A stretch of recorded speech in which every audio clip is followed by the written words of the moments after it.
Olá, bem-vindos a mais uma conversa focada aqui. Hoje o tema é direito penal, especialmente para quem está aí na batalha da primeira fase dos concursos da magistratura federal e estadual. Olá, é isso mesmo. A gente pegou vários materiais, né? Resumos, decisões importantes do STF, do STJ, legislação. Exato. E a ideia é destrinchar isso, sabe? Ver o que é essencial, o que costuma cair mesmo, aqueles conceitos-chave, as decisões mais recentes. Funcionar como um guia rápido, né? Destacando o que pode fazer a diferença na hora da prova. Isso. Porque dominar esses pontos de penal é crucial. Bom, então vamos começar a desempacotar isso. Um ponto interessante para começar, que está nos materiais, é aquela ideia das velocidades do direito penal. A Lei 9.099 dos Juizados Especiais seria um exemplo da segunda velocidade, certo? Perfeito. Ela traz uma lógica diferente, né? Foco em despenalizar, em simplificar o procedimento para crimes menores. E isso implica uma certa flexibilização de garantias também, né?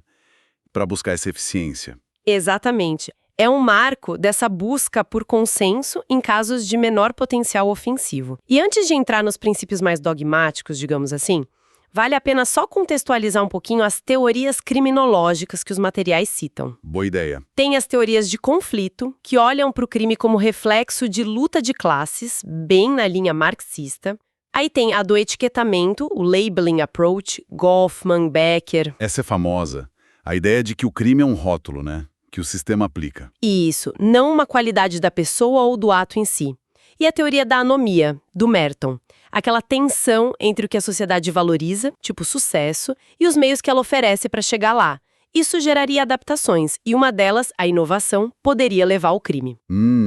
Interessante. E claro, tem os Ercos lá do final do século XIX, Lacassagne, Tardi, Durkheim, já vendo o crime como um fenômeno social, com raízes além do indivíduo. Entendi. Dá um bom pano de fundo mesmo. Mas vamos agora para o coração da matéria, para os princípios. Começando pelo básico do básico. Legalidade. Artigo 5º, 39 da Constituição. Nullum crimen sine previa lege. O pelar de tudo, né? Não tem crime sem lei anterior que defina, nem pena sem que a lei já preveja. E daí saem várias coisas importantes. Como a reserva legal, por exemplo. Exato. A lege scripta. Só lei em sentido estrito, lei formal mesmo, vinda do Congresso, pode criar crime e pena. Nada de costume criando crime. Tipo a súmula 502 do STJ sobre CD e DVD pirata, né? Mesmo que tenha uma tolerância social, continua sendo crime porque a lei diz que é. Perfeito. E também não dá para usar a medida provisória para criar ou piorar a pena. Tá lá no artigo 62 da Constituição. E a lei tem que ser anterior ao fato. É o princípio da anterioridade. E junto com a anterioridade vem aí retroatividade da lei penal, artigo 5º XL. A lei penal não retroage, a não ser para beneficiar o réu. Isso é tranquilo. Mas o ponto que sempre pega é a jurisprudência. Ah, sim. A interpretação jurisprudencial. Esse é um ponto que, nossa... Sempre cai. Se os tribunais mudam o entendimento e essa nova interpretação é pior para o réu, ela retroage ou não? Então, a posição consolidada, tanto no STF quanto no STJ, é que essa mudança de interpretação não segue a regra da irretroatividade da lei penal. Ou seja, ela pode sim ser aplicada para fatos anteriores. Mesmo sendo mais gravosa? Mesmo sendo mais gravosa. Tem vários julgados confirmando isso. A ideia, embora muito debatida, é que o tribunal só estaria dizendo qual o sentido que a lei sempre teve, não criando lei nova. Entendi. É polêmico, mas é a posição que vale para a prova. E o princípio da insignificância? Outro clássico. Figurinha carimbada, né? Afasta a tipicidade material. A lesão é tão pequena que não vale a pena acionar o direito penal. Os critérios todo mundo meio que conhece. Mínima ofensividade, sem periculosidade social, reprovabilidade baixa, lesão sem expressão. Mas e a aplicação disso na prática recente? A jurisprudência tem sido mais flexível? Tem sim. O STJ tem olhado mais para o caso concreto. Tem decisão aplicando insignificância, mesmo com reincidência, maus antecedentes, até em furto qualificado, dependendo das circunstâncias. Analisa-se muito a proporcionalidade. E o caso do contrabando de cigarros. Teve aquela tese fixada, né? Isso, tema 1143 do STJ, importantíssimo. Aplica a insignificância se for até 1000 maços. Mas tem um porém. Exceto se ficar provado que a pessoa faz daquilo um hábito, a tal da reiteração criminosa. Aí não aplica. Entendido. Falando em fontes, além da lei, Constituição, jurisprudência e os tratados internacionais. Também são fontes, claro, especialmente os de direitos humanos que servem para limitar o poder de punir ou para garantir interpretações mais favoráveis. Mas para criar crime ou agravar pena, só lei interna mesmo. E a diferença é entre analogia e interpretação analógica. Isso confunde. Confunde, mas é simples. Olha só. Analogia para tapar buraco na lei, suprir uma lacuna. Não pode usar para prejudicar o réu, in malam partem, só para beneficiar, in bonam partem. Isso se a lei não quis deixar aquele vácuo de propósito. Certo. Já a interpretação analógica acontece dentro da própria lei. A lei dá exemplos e depois usa uma fórmula genérica. Você interpreta essa fórmula olhando para os exemplos que a própria lei deu. Isso pode, sem problema. Tipo nas qualificadoras do homicídio, lá no 121. E as normas penais em branco. Outro ponto de atenção. Sim, a lei descreve a conduta, mas falta um pedaço da informação que vem de outra norma. Pode ser outra lei, ou até um ato administrativo, tipo uma portaria da Anvisa dizendo o que é droga. O importante é que o núcleo da proibição esteja na lei. Perfeito. Bom, saindo dos princípios, vamos para a teoria do crime. A culpabilidade é um tema quente, caiu até no Enem. Como ela se encaixa na teoria finalista que a gente adota? No finalismo, o dolo e a culpa estão lá no tipo penal, no fato típico. A culpabilidade vira um juízo de reprovação sobre quem praticou esse fato típico e ilícito. Para ter culpabilidade, precisa de 3 coisas. Imputabilidade. Isso, capacidade de entender que o ato é errado e de agir de acordo. Segundo, potencial consciência da ilicitude. A pessoa tinha como saber que aquilo era proibido. E terceiro, exigibilidade de conduta diversa. Dava para esperar que a pessoa agisse diferente conforme o direito naquela situação. Certo. E dentro disso tem a questão das discriminantes putativas, né? O erro sobre uma situação que excluiria o crime, tipo legítima defesa imaginária. Exatamente. E aí entra a diferença entre a teoria limitada e a extremada da culpabilidade. O nosso Código Penal, lá na exposição de motivos, adotou a limitada. E o que isso significa na prática? Significa que esse erro sobre os fatos de uma excludente, a legítima defesa putativa, por exemplo, é tratado como erro de tipo permissivo. Se o erro era inevitável, que ninguém perceberia, exclui o dolo e a culpa. O fato fica atípico. Ok. Mas se o erro era evitável, se a pessoa podia ter sido mais cuidadosa e visto a realidade, aí exclui só o dolo, mas ela pode responder por crime culposo se existir essa modalidade. É a tal da culpa imprópria. A teoria extremada trataria diferente, como o erro de proibição. Entendido. E o que exclui a culpabilidade em si? A coação moral irresistível é um exemplo clássico, né? Artigo 22 do Código. Sim, a pessoa é ameaçada de um jeito tão forte que não dá para exigir que ela resista. A vontade existe, mas está viciada. Isso tira exigibilidade de conduta diversa. O coagido não é culpável, mas atenção, quem coagiu, o coator, responde pelo crime. Claro. E para os casos de problemas psiquiátricos, temos as medidas de segurança, o que é essencial saber para a prova. Primeiro que cabem para os inimputáveis e também para os semi-imputáveis, tá? No caso do semi-imputável, ela pode substituir a pena. Segundo, um detalhe do artigo 97. Se o crime do inimputável tem pena de detenção, o juiz pode mandar para tratamento ambulatorial? Pode, não deve. É uma escolha baseada na periculosidade. A periculosidade é o critério-chave, então. Exato, seja para internação ou tratamento ambulatorial. Ótimo. Vamos avançar para a teoria da pena. Qual é a finalidade da pena no Brasil? A gente adota uma teoria mista, eclética, a pena tem várias funções ao mesmo tempo, prevenção geral, para intimidar a sociedade e reforçar a norma. Isso em abstrato, né? Isso. Aí tem a retribuição, punir pelo mal feito, mas na hora de aplicar a pena. A prevenção especial, para evitar que o condenado volte a cometer crimes. E a reeducação ou ressocialização na execução. Exatamente. O artigo 59 do Código Penal reflete isso tudo. Pede para o juiz olhar a culpabilidade, o grau de reprovação, os antecedentes, a conduta social, personalidade, motivos, circunstâncias, consequências. E hoje se fala também em justiça restaurativa, né? Uma alternativa focada na reparação, no diálogo. Ainda não é regra, mas está na lei. E os limites para a pena?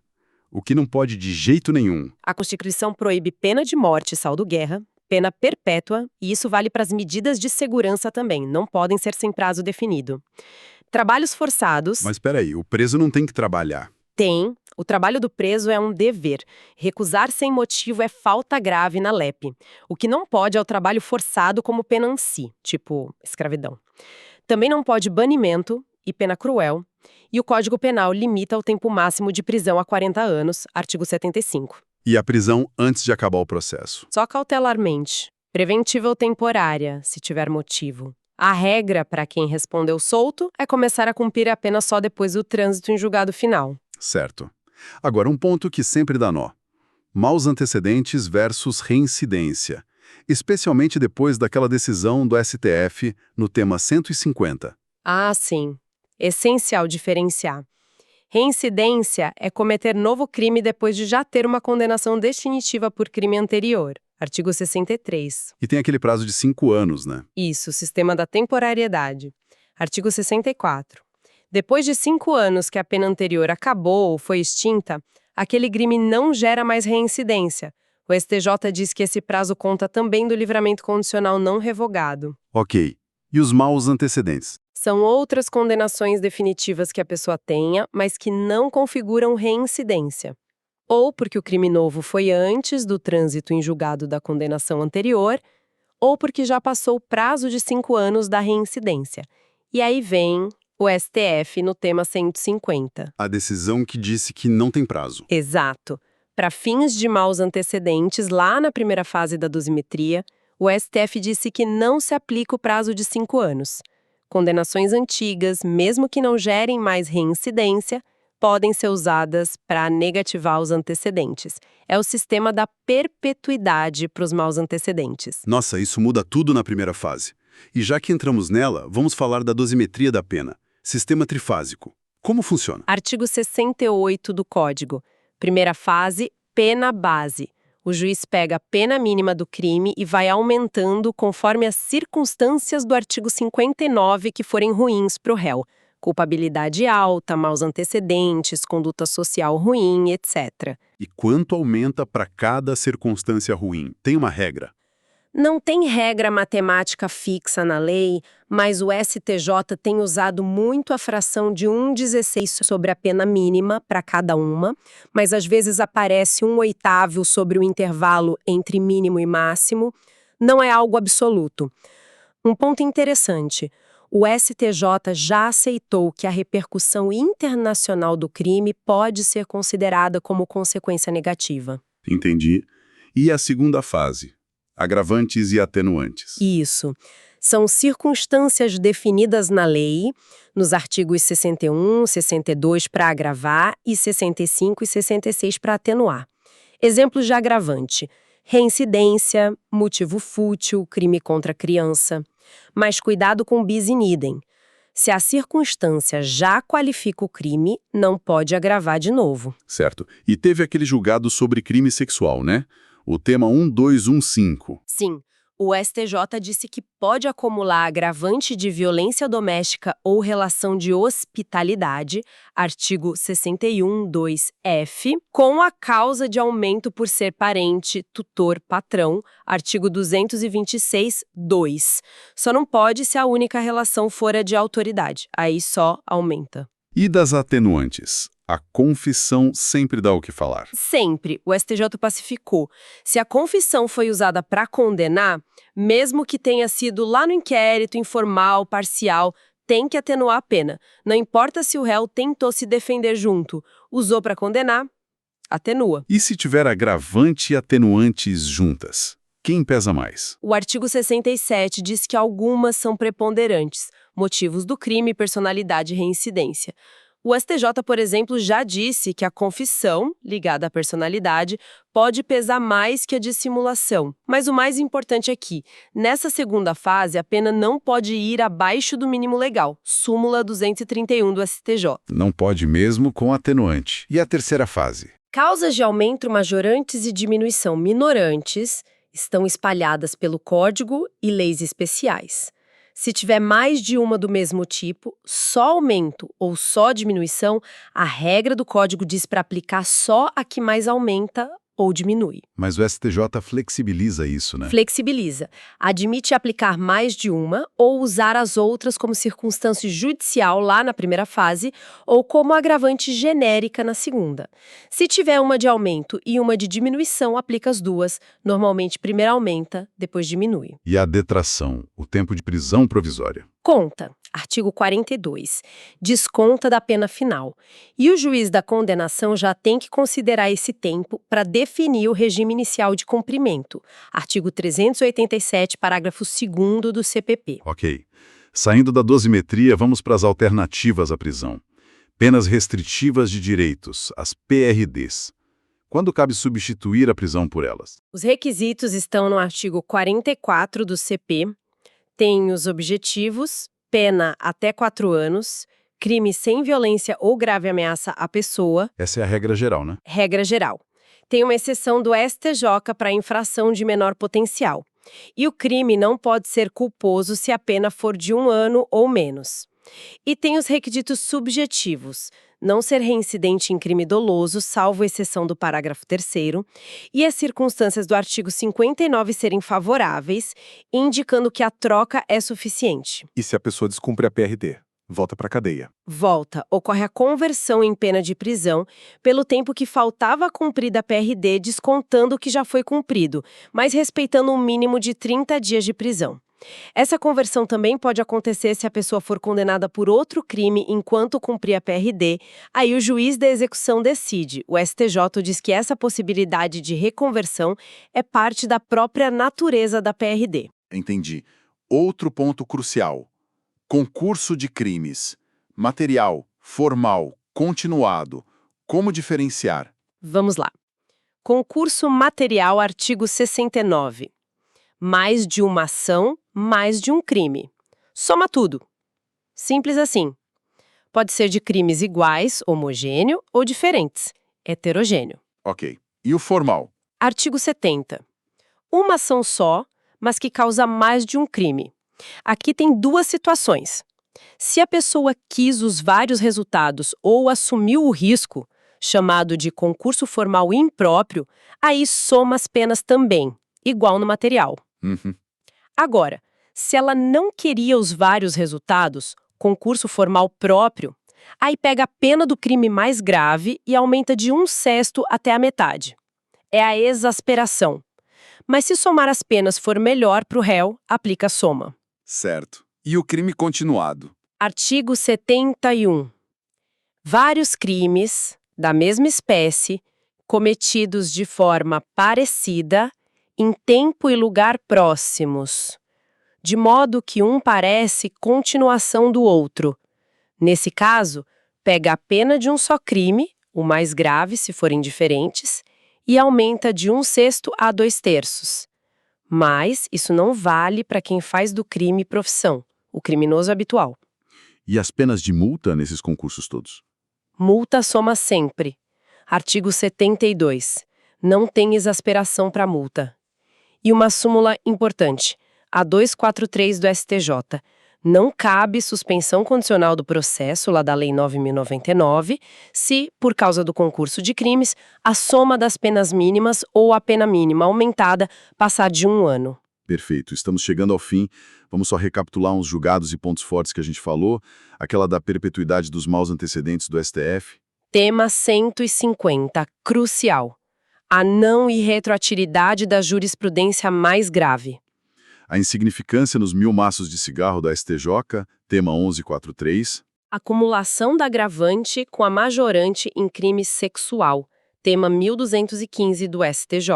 A confissão informal que tem que atenuar se foi usada para condenar. A fração de 1/6 como parâmetro na pena base, também STJ. E a repercussão internacional como consequência negativa. Ufa, bastante coisa. E outros pontos que apareceram nos materiais, né? Tipo, estupro de vulnerável.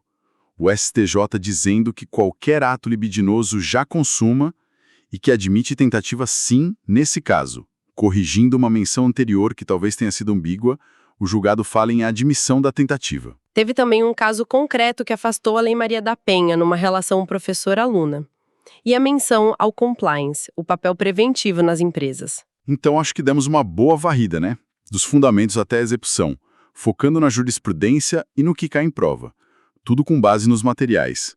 Ter essa visão ajuda muito na hora de direcionar o estudo. Com certeza. E para fechar, acho que vale pensar um pouco. Como muitas dessas discussões, tipo insignificância e reincidência ou a retroatividade da jurisprudência, mostram uma tensão, né?